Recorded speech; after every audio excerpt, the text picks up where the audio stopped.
আমরা এখন গোবি খেতে এসেছি। এখানে গোবি ফেমাস, সুপার টেস্ট। তো গাইস আমরা মাঝ রাস্তায় এসে ফেসে গেছি, মানে আমাদের গাড়ির। হে গাইস, আসসালামু আলাইকুম এভরিওয়ান। আমি মৌসুমী। কেমন আছো সবাই? আশা করছি সবাই ভালো আছো। আমিও আলহামদুলিল্লাহ অনেকটা ভালো আছি। তো আজকে বিকেলবেলা আবারও দুজন মিলে একটু বের হয়েছি। আর আমাদের বেরোনো মানেই হচ্ছে বাজার করা প্লাস একটু খাওয়া দাওয়া করা। এই রাস্তাটাই সুন্দর সুন্দর দৃশ্যগুলো দেখতে দেখতে আমরা পৌঁছে গেলাম নাগবাংলা বাজারে। আর আমরা আমাদের রুমের জন্য সব রকম বাজার এই নাগবাংলা বাজার থেকেই করে থাকি। তো এখান থেকে আলু, পেঁয়াজ, সজনে ডাঁটা আরও অনেক সবজি নিলাম। আর এখানেও কিন্তু সবজির দাম অনেকটাই বেশি ছিল।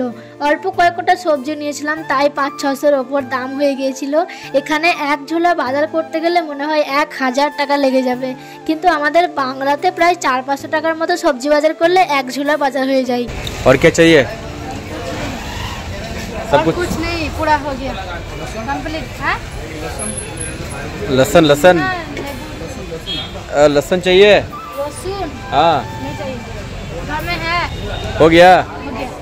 क्या क्या लिया? আলু, পেঁয়াজ।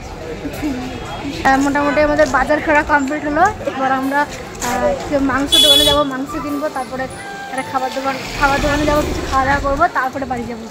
চলো আগে মাংস দোকানে যাই, তারপরে কথা। গাইজ, এখানকার মুরগির মাংসগুলো না খেতে বেশ টেস্টি হয়, কারণ এখানকার মুরগির মাংসের সাথে চামড়াগুলো লেগে থাকে আর চামড়া সহই কিন্তু আগুনে ঝলসে দেয়, তার জন্যই খেতে বেশ টেস্টি লাগে। তো আমরা এসেছিলাম এই মুসলিম দোকানে, আর এখানেই আমরা আমাদের রান্নার মতো চিকেন কিনে নিলাম।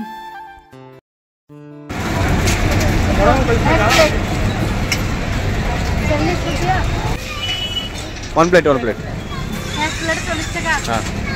গাইজ আমরা এখন গোবি খেতে এসেছি। এখানে গোবি ফেমাস। গোবি মানে হচ্ছে ওই বাঁধাকপি তৈরি একটা খাবার। তো এখানে খেতে এক প্লেটে বলছি 40 টাকা। তো আমরা এক প্লেট নিলাম। তো গাইজ আমরা এখন গোবি খাচ্ছি। এখানকার গোবি ফেমাস, মানে বাঁধাকপি তৈরি একটা খাবার। এই যে এক প্লেটে 40 টাকা। তো এক প্লেট কিনলাম, এখন খাচ্ছি। এটা প্রচুর মানে খেতে অনেকটাই ভালো, টেস্টি খেতে। এখন এটা খাচ্ছি, খেয়ে দিয়ে তারপর আমরা বাড়ি যাবো, রুমে যাবো আর কি। Super test.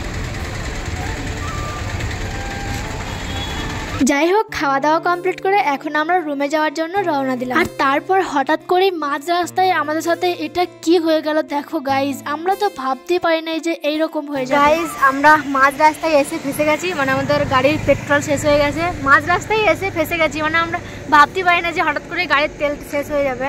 তো এখন আমরা ওয়েট করছি। একটু আগে ভাইকে ফোন করলাম যে আমাদের গাড়ির পেট্রোল শেষ হয়ে গেছে, তো তুমি পেট্রোল নিয়ে আসো, অন্য গাড়ি নিয়ে পেট্রোল নিয়ে আসো, না হলে আমরা বাড়ি যেতে পারবো না। আর এখানে সেরকম কোনো দোকানও নাই, তার জন্য আর কি ভাইকে বললাম। তো ভাই আসছে, এখন আমরা ওয়েট করি, দেখি ভাই কখন আসে। ততক্ষণ না আসছে ততক্ষণ আমরা এখানেই ওয়েট করব। এই যে আমাদের গাড়ির পেট্রোল পুরোই খতম হয়ে গিয়েছে। এখন আমরা মাঝ রাস্তায় দাঁড়িয়ে আছি।